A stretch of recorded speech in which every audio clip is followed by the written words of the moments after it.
Hello, beautiful people. This is Samson Williams here, president of the Crowdfunding Professional Association. So I'm really excited to have with us Professor George Pullen. He's a space economist. And of course, you're probably wondering, Samson, what does space have to do with crowdfunding? George is smiling. So before I forget it, we are going to talk to George about SPACs. And so we've seen this. Of course, it's like, what's the relationship between SPACs and crowdfunding? And why are we having a space economist talk about SPACs and crowdfunding? But first, I'm going to remind George. George, please give us your disclaimer. Oh, sure. So I'm happy to be here talking to the Crowdfunding Association. I think it's a wonderful organization. I'm happy to help. I'm helping, of course, in my personal capacity, not in my professional capacity. I do have a day job, and my day job is I'm currently the acting assistant director of the Division of Market Oversight for the CFTC, which is a government entity. Most of the time I'm a senior economist, but because we're in those first 100 days or just a little bit after, I'm now an acting assistant director. The point is that when I'm speaking to you today, again, it's in my personal capacity. So anything I say today doesn't represent the views, thoughts, or feelings of an actual director. I don't currently have one, but if I did, the commissioners, the chairman, or anyone else in the U.S. government. So this is George in my academic and personal capacity talking to you. Awesome. So thank you. So throwing away your CFTC hat for just a hot moment. Talk to us about SPACs, special purpose acquisition companies. What are they? Why have they been such a rage? Sure. So the first thing that people should know is that SPACs, or special purpose acquisition companies, are not new. They've actually been around since the 90s. What's new is that they've just garnered a lot more of attention lately because there's been so many of them. Since they became legal under SEC rules back in the 90s, there's actually been over 500 SPACs. And a lot of times they're referred to as blank check companies. Now, if you think of them as blank check companies, by the way, they don't like being called that, so don't call it to their face.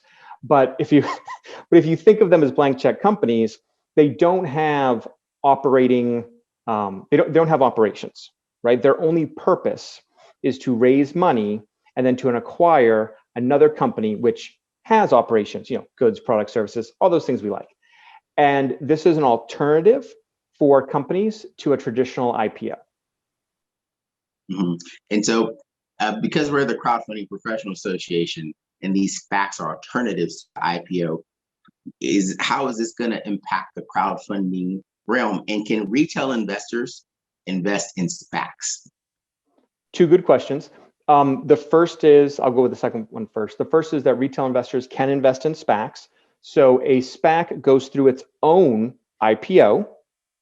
And when the SPAC goes through its own IPO, anyone could participate in it and go to the New York Stock Exchange or whatever your favorite exchange or platform is and purchase a SPAC. The SPAC only exists until it is merged with, it acquires the other business that has the operations. Okay, so retail investors can participate in SPACs. The second part of why this is important to the police are coming. Someone didn't file their paperwork, right? They will come. The second thing about why it's important to crowdfunding professionals is it's important to understand the larger ecosystem that crowdfunding fits into. So that includes RegA Plus, Reg D, IPOs, and of course, SPACs. If we have a good idea of how all of these work together, it helps us think about exits. And if you want to demonstrate your expertise as a crowdfunder, you can't spell expertise without an exit. I just made that up, but I think it's a good one. And you can check out my spelling, but I'm pretty sure that works. And what I mean by that is, for liquidity purposes, the people who invest in crowdfunding campaigns, right, that your Investomers, your fans, they want to have an eventual exit. One of the ways that someone who participates in early crowdfunding for a business might experience an exit, or perhaps yours is more of a lifestyle brand and you're going to be paying them a dividend. That's also completely fine. But if your goal is for an exit, they might experience that when you go through a Reg A or when you go through a traditional IPO. The other option is that this company could eventually end up being purchased by a SPAC. Now, SPACs right now, on average, are around 385 million. That's probably a little bit higher valuation than most of the companies that you're targeting. But keep in mind that the mode, or the most occurring number, is closer to 100 million. So once a company has been brought to a valuation of 100 million, a SPAC is a legitimate exit tool for early investors. So in my head, I'm seeing the opportunity being family, friends and family, RegCF round. You might do a seed round in a RegCF capacity again, because you're probably raising $2.5–3 million in your seed round. Later, when you move up to the RegA plus field, where you're raising up to $75 million per annum, then maybe if you hit that point where a SPAC would make sense, where you might go public via a SPAC. And so I want to put a pause for a moment, because you are the space economist. So of course it's like, why are we talking to a space economist? What is the space economy? And I'm going to cheat because I'm looking at some notes here.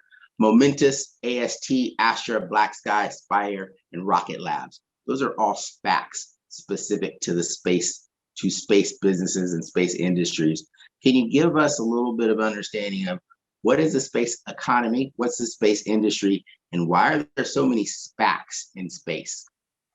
So the reason, first of all, that there's so many SPACs in space is because, not unlike the conversation we just had about what does an exit look like for an early investor, where dividend and lifestyle brand is into play, for space, there hasn't been a shortage of space investments. So the space economy, think about it as an ecosystem that exists about 100 kilometers overhead. That's where the Kármán line is. The ISS is only 250 some odd miles away, so no more than from my place in DC here to New York. And it already has about 400 billion with a B dollars of economic activity. It is forecast by many to be adding another $1 billion this decade, and then approaching 3 to 4 billion soon after. Other economists look at the cislunar, which is the area between the Earth and the Moon, not to use too many space terms, but the cislunar economic zone being worth $10 trillion per year by 2050. So the amount of entrepreneurs that will be aiming for the stars, the number of entrepreneurs that'll be, aiming for the stars and looking to moon is going to be bigger and bigger. And the number of existing businesses which will develop operations and verticals that specifically look to capture a piece of space economic activity is also projected to increase. So there are so many SPACs in space because companies that got their start back in 2010, 2013, which is really when Space Race 2.0 took off, are now 7 or 8 years later. And in most traditional models, 7 to 8 years later is when your classic family offices, funds, and PE firms, VCs, are looking to get out, right? And how are they getting out? Well, they're getting out with SPACs. Excellent, excellent. Good to know. And so as we wrap this up, George, I really want to thank you for taking out the time to do from your busy regular day job to come hang out with us today. But I want to give a shameless plug. I want to say it's to Blue Shift, their main company. I want to say, I know that they might have just ended their RegCF campaign. And so I'll let you tell us a little bit about Blue Shift. If I'm putting you on the spot, whatever you can tell us about Blue Shift, because they are conducting a RegCF campaign.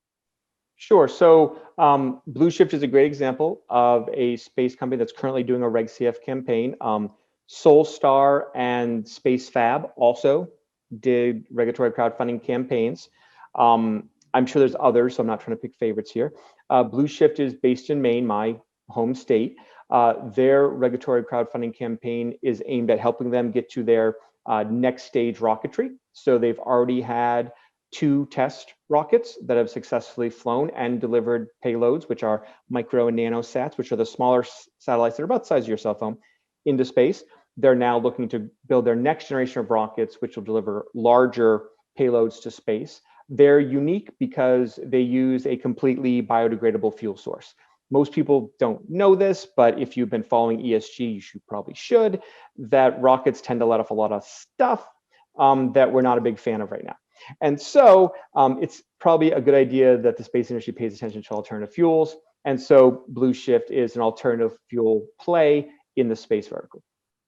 Awesome, awesome. So best of luck to Blue Shift and the other entrepreneurs and businesses that are part of the space economy and that are looking to raise funds via crowdfunding for their space businesses. And so here at the Crowdfunding Professional Association, sometimes we talk about Real Dope Coffee Company, who's in the middle of their RegCF. They were on earlier for our presentation here at the Crowdfunding Summit. And so now we're talking about space. So between coffee and space, if you're thinking about raising money for your business, so long you fall in between that coffee space and that space, you should consider regulation crowdfunding. And so I'm very excited about the future of crowdfunding. What were you going to say, George? Well, I was going to mention one more thing. So I know this isn't specifically geared toward any one platform, so I won't name any platforms. But if you also look at the space vertical in general, the reason that you see crowdfunding platforms targeting that vertical right now is there is a natural transition that exists between government funding from NSF grants, SPIRs, STTRs, and the like, which are about just a series of acronyms for when Uncle Sam or NASA passes out grant money. And they get their first 250,000 in grant funding. They've probably already gone through family and friends to get to that point. They then are eligible many times for another $1 million or so in follow-on funding, but that doesn't get them to where they need to get their space tech out there. And so they're looking to crowdfunding. And I think that's why this conversation is important. And this education is important so that you know that these space folks will be coming to ask you questions. Awesome. That is a very good point to wrap up on. If you've ever completed a grant process for any of the acronyms George just talked about from the government, you're probably 90–95% of the way to being crowdfunding ready. That last 5–10%, that's where you can work with any of the crowdfunding association professionals to help you get that last 10% out of the way. So George, thanks very much for joining us here for our Crowd Summit. We hope to see you in person very soon. Until then, be well, everyone, and thanks for tuning in. Bye-bye.